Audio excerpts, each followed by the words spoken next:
Welcome into Sports Talk at the Stadium from Williams-Brice Stadium in Columbia, where South Carolina falls to Florida 24-14.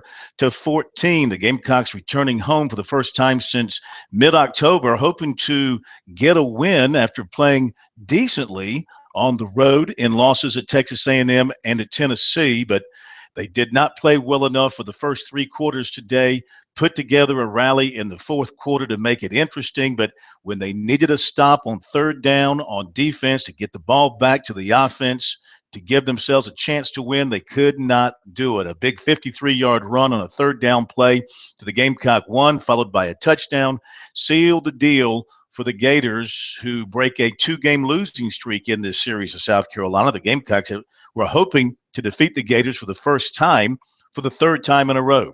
They came out with some new-looking helmets. Sean Elliott trying to push the emotional buttons of his players, thinking a fresh-looking helmet would inspire them to come out of the locker room and play better in the opening part of the football game, something that has plagued them in recent games, and it had no impact. The Gamecocks fell behind 17-0. They were just awful offensively through the first three quarters. They could not block Florida's terrific defense at all. The Gamecocks had 44 total yards after three quarters. Then in the fourth quarter, they hit a couple of big scoring passes. Things started to click, and it got interesting. But as I said, they could not come up with the stop on that third down play, and Florida went on to the victory. Our report here at Williams-Brice Stadium is brought to you by the South Carolina soybean farmers and their checkoff. Learn more at scsoybeans.org. Pork powered by soy. The big story today was ball control and third down conversion, and Florida had both, and South Carolina had neither. The result was a complete ball domination by the Gators to the tune of 40 minutes of ball possession. The Gators ran off 76 plays to USC's 48. The Gators 11 of 19 on third down. They also converted a fourth down, and a lot of those third downs were not little chip shot third down plays. They were third and long plays, and the Gators found a way to convert against the Gamecock defense. They faced a 3rd and 11. They threw a 15-yard pass. They faced another 3rd and 11. They threw a 45-yard pass. They faced a 3rd and 8. They threw a 9-yard pass. They faced a 3rd and 20 and threw a 12-yard pass. So the Gamecocks did the job there. But for the most part, when Florida had to come up with the big play on third down or second down and long, they would put themselves in position to convert that third down. And again, it led to a lot of ball control for Florida, and that's a big reason why they won this game today against South Carolina.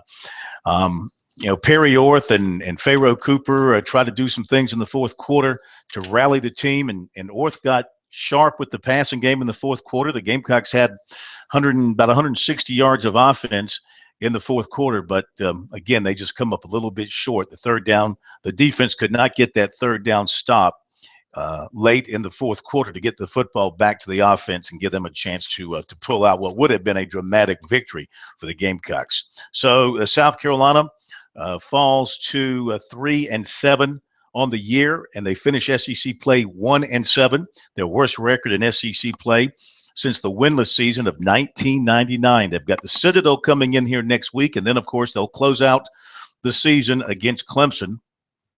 And by all practical purposes, they'll close out the season. I mean, the most they can have is 5 wins, which ordinarily would not qualify you for a bowl game. But if they run short of eligible 6-win teams, then the bowl committees will have to go to 5-win teams. And if South Carolina could get to 5 wins, they'd have to get a waiver from the NCAA to go to a bowl game, but that would be possible. But they've got to get to 5 wins, which means winning their last 2. And Citadel's very good. Running the triple option won't be all that easy. How inspired will the Gamecocks be? And then Clemson will come in here probably undefeated, ranked number 1, and a very hot football team. So a disappointing day in front of 78,000 here at Williams-Brice. They were hoping to see their team do a little bit more and get a win and maybe boost the chance of Sean Elliott to be the next head coach at South Carolina. He realizes that winning games is the best way to show Ray Tanner that he is the man. He falls to 1-3 as the Gamecocks interim head coach. And I'm not so sure, even though he's done a lot of good things and players like him and he's brought some enthusiasm and energy to the program, I'm not sure that's going to be enough to impress Ray Tanner.